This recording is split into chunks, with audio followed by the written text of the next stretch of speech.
Madame, Monsieur, bonsoir, bienvenue sur TV8 Mont-Blanc, j'espère que vous allez bien. Une ambiance de Noël absolument magique depuis quelques jours, c'est clair, on est dedans, on attend la neige dans quelques jours. En tout cas, les températures devraient bien baisser en cette fin de semaine, c'est une bonne nouvelle, car on attend évidemment la neige avec impatience. Alors, Megève s'est mis déjà dans cette atmosphère inégalable, plus beau village de montagne, avec déjà un magnifique sapin que vous allez pouvoir admirer dans quelques instants. C'est le petit frère du sapin qui est actuellement en plein cœur de New York, au Rockefeller Center. Enfin, je dis très mal en anglais, Rockefeller Center. Il est un peu plus petit, mais tout aussi bon. On va le découvrir en images dans quelques instants. Alors, je vais vous présenter nos invités. Pierre Margara, notre artiste, notre ami aussi. On s'était retrouvés il y a quelques temps. Pierre, c'était l'anniversaire de cette chanson mythique qui a été composée à Megève par Jacques Revaux, My Way, comme d'habitude. D'ailleurs, paroles écrites par Claude François et Jacques Revaux à la chanson, c'est ça? Micro. Le micro, bien sûr. Paroles de Claude François, oui, mais musique, ils ont co-signé. C'est un peu entre deux, hein, c'est ils ça. Ils ont co-signé. La musique, c'est Jacques Revaux qui l'a créée à Megève, mais à l'époque, ils co-signaient, c'était des copains, ils co-signaient tout. Donc, il se trouve que la musique est co-signée par Claude François. Une des chansons les plus jouées dans le monde. L'histoire, enfin, en tout cas la légende ferait que Claude François l'aurait écrite lorsque France Gall l'a quitté. Bon, bah, ça en tout cas, c'est peut-être pas pour ça qu'elle est très connue cette chanson, mais surtout parce qu'on la joue toutes les 3 secondes à travers la Terre, ce qui est absolument remarquable.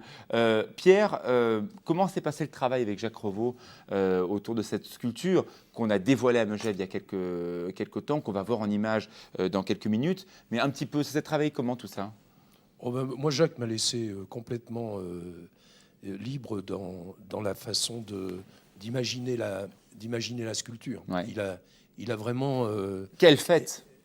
Oui, mais il a participé, si tu veux. Il m'a complètement... il était derrière moi, mais il m'a laissé complètement vagabonder dans mon esprit créatif.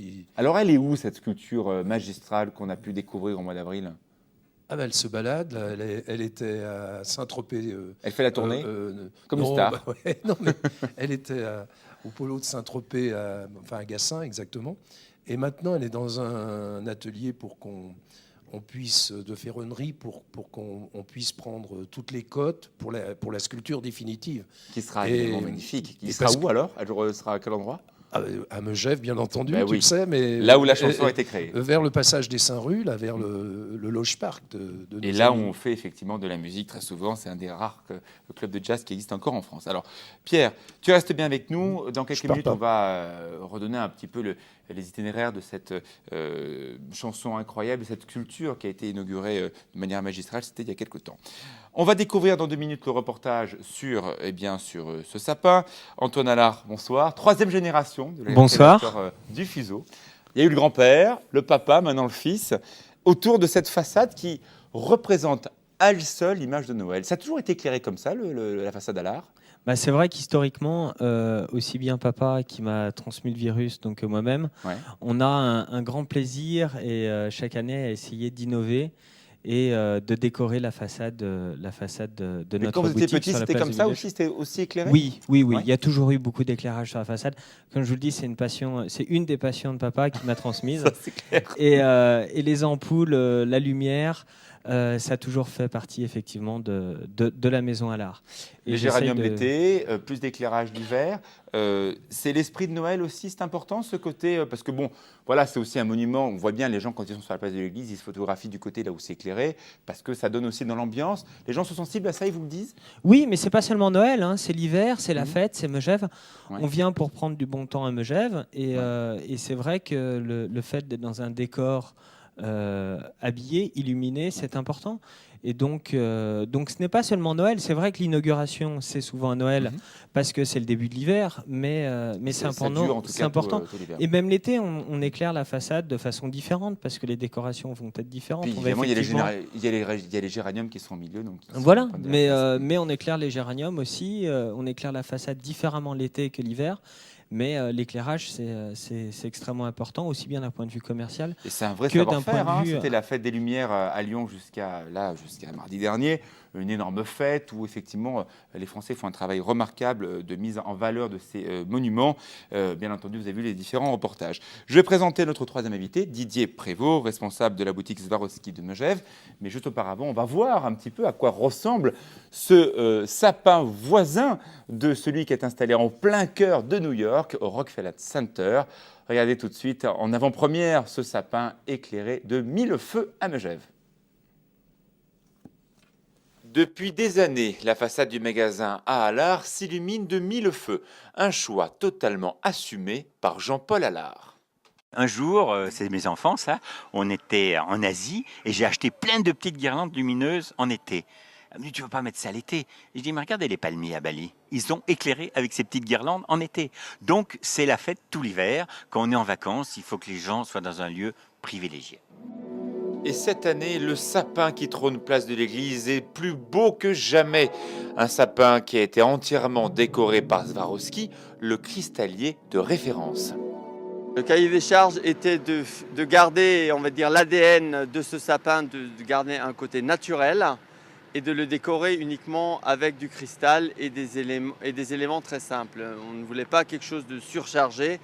C'est vraiment le cristal, le sapin, le contraste un peu des deux matières. Soyons tout à fait pragmatiques, hein. C'est un sapin qui est réalisé avec les technologies actuelles, c'est-à-dire peu de consommation, quand même un aspect esthétique indéniable. Au niveau de la consommation, c'est rien, c'est l'équivalent d'un...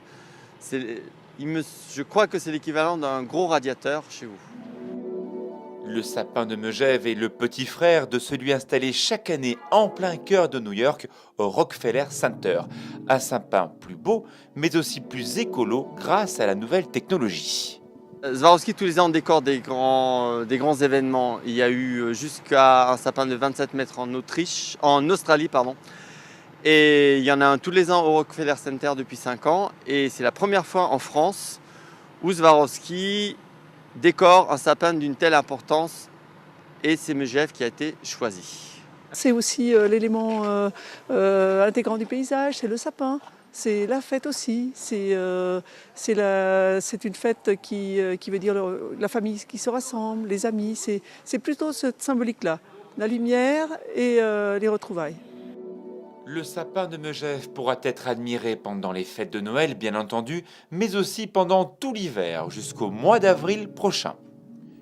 Vous avez reconnu Jean-Paul Allard, mais aussi donc Armand Wagner, qui est celui qui a créé ce sapin avec vous, qui l'a illuminé, et donc Madame le maire de Megève, il s'agit de Sylviane Grosset-Janin. Didier Prévost, vous êtes responsable de la boutique Swarovski. Alors, vous savez, un privé qui offre tout ça à une collectivité, c'est bien, plutôt bien, fair play. Tout à fait. Je suis à Ressan-Mégevant, mais je suis amoureux de Megève depuis des années.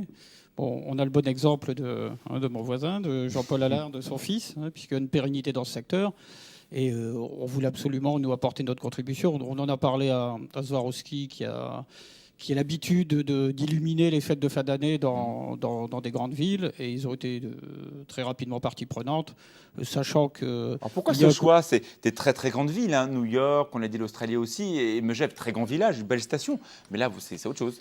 Megève, c'est le charme, c'est la perfection, c'est le côté délicat qu'on ne retrouve pas dans les grandes villes. Et je pense que ce sapin qui a été bien défini par Madame le maire rentre parfaitement dans le charme de Megève. Et vous, ça vous sert à quoi? Ça me sert à rêver. Je pense que j'ai réalisé un rêve. Ça vous coûte un peu de sous quand même, j'imagine. Oui, bien sûr. Il y a une participation financière, mais on a eu des partenaires qui ont suivi assez rapidement et on a bouclé le budget sur une opération qui, effectivement, est importante. On réalise pas. Moi, je ne le réalisais pas non plus au démarrage. Vous attendez quoi? Des reportages, des journalistes comme nous qui viennent sur le terrain vers ce sapin? Je sais que beaucoup de médias se sont intéressés en clin d'œil de journal à le mettre, notamment sur TF1 sur France 2. C'est ça aussi, c'est participer à l'image de marque. L'image de marque de Megève, je pense. L'idée, c'est que les gens viennent encore plus à Megève, parce que Megève est déjà connu, Megève est charmant, et Megève est encore plus éclairé, même s'il était déjà pas mal grâce à Antoine, comme on vient de le dire.